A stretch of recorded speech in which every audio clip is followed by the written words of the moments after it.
ইতিহাস সাক্ষী, কোনো জাতিকে যদি তার আদর্শ থেকে বিচ্যুত করা না যায়, তবে শত হামলা আর ষড়যন্ত্রেও তাকে দাবিয়ে রাখা যায় না। ইরান, মধ্যপ্রাচ্যের সেই অকুতোভয় শক্তি, যাকে ধুলোয় মিশিয়ে দিতে গত কয়েক মাস ধরে সর্বশক্তি নিয়োগ করেছে যুক্তরাষ্ট্র আর ইসরায়েল। কিন্তু ফল কি হলো? তারা কি পেরেছে ইরানকে নতজানু করতে? না, বরং এক নতুন যুগের সূচনা করেছে তেহরান।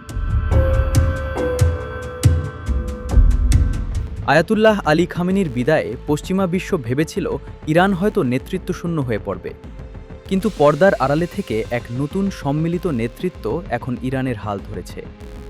সর্বোচ্চ নেতার আসনে এখন তার সুযোগ্য উত্তরসূরি মোস্তফা খামেনি, তবে এবারের বিন্যাস ভিন্ন। মোস্তফা খামেনি এখন একা নন, তার পাশে দাঁড়িয়েছেন যুদ্ধের ময়দানে অভিজ্ঞ সেই জেনারেলরা, যারা দশকের পর দশক ধরে পশ্চিমামুক্ত মধ্যপ্রাচ্যের স্বপ্ন দেখে আসছেন। গত ২৮শে ফেব্রুয়ারি খামেনির পারিবারিক কম্পাউন্ডে মার্কিন ইসরায়েলি কাপুরুষোচিত হামলায় মোস্তফা খামেনি মারাত্মক আহত হন। নিজের বাবা, স্ত্রী আর সন্তানকে হারানোর সেই শোক আর শরীরের ক্ষত নিয়ে তিনি আজ লোকচক্ষুর অন্তরালে। কিন্তু শরীর রক্তাক্ত হলেও তার চেতনা আজও তীক্ষ্ণ। বলা হচ্ছে তিনি এখন অনেকটা বোর্ডের পরিচালকের মতো। তার প্রতিটি বার্তা হাতে লেখা খামে করে পৌঁছে যাচ্ছে বিশ্বস্ত জেনারেলদের কাছে। বর্তমানে ইরানের ক্ষমতার কেন্দ্রবিন্দুতে তৈরি হয়েছে একটি শক্তির ত্রিভুজ। একদিকে মোস্তফা খামেনি, অন্যদিকে সাবেক গোয়েন্দা প্রধান হোসেইন তায়েব এবং পার্লামেন্ট স্পিকার মোহাম্মদ বাঘের গালিবাফ। এই নেতৃত্বের মূল চালিকা শক্তি হল আইআরজিসি বা বিপ্লবী গার্ডের দুর্ধর্ষ জেনারেলরা।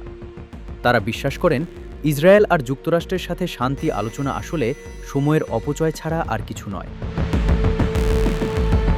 ডোনাল্ড ট্রাম্প যখন পরাজয়ের ভয় দেখিয়ে আত্মসমর্পণ করাতে চাইছেন, ঠিক তখনই ইরানের জেনারেলরা সিদ্ধান্ত নিয়েছেন আর কোনো আলোচনা নয়। গত মঙ্গলবার ইসলামাবাদে হতে যাওয়া দ্বিতীয় দফার আলোচনা তারা এক নিমেষে ভেস্তে দিয়েছেন। তাদের যুক্তি পরিষ্কার: যুক্তরাষ্ট্রের নৌ অবরোধ আর ট্রাম্পের তর্জন গর্জন ইরানকে দমাতে পারবে না। ইরানের রাজপথ আজ মুখরিত কট্টরপন্থীদের স্লোগানে, কমান্ডার, আমাদের আদেশ দিন, আমরা প্রস্তুত। দেশের বেসামরিক সরকার যখন কিছুটা নমনীয় হতে চেয়েছিল, তখন জেনারেলরাই ঢাল হয়ে দাঁড়িয়েছেন। তারা মনে করিয়ে দিয়েছেন এটি শুধু একটি যুদ্ধ নয়, এটি টিকে থাকার লড়াই। মোজতবা খামেনি কিশোর বয়সে ইরান ইরাক যুদ্ধের ময়দানে যে বন্ধুত্ব গড়েছিলেন জেনারেলদের সাথে, সেই পুরনো বন্ধুরাই আজ ইরানের অখণ্ডতা রক্ষায় বদ্ধপরিকর। আমেরিকা ভেবেছিল হত্যার রাজনীতি করে তারা ইরানকে গৃহযুদ্ধের দিকে ঠেলে দেবে, কিন্তু ইরানের সেনাবাহিনী আর নেতৃত্ব আজ আগের চেয়ে অনেক বেশি ঐক্যবদ্ধ।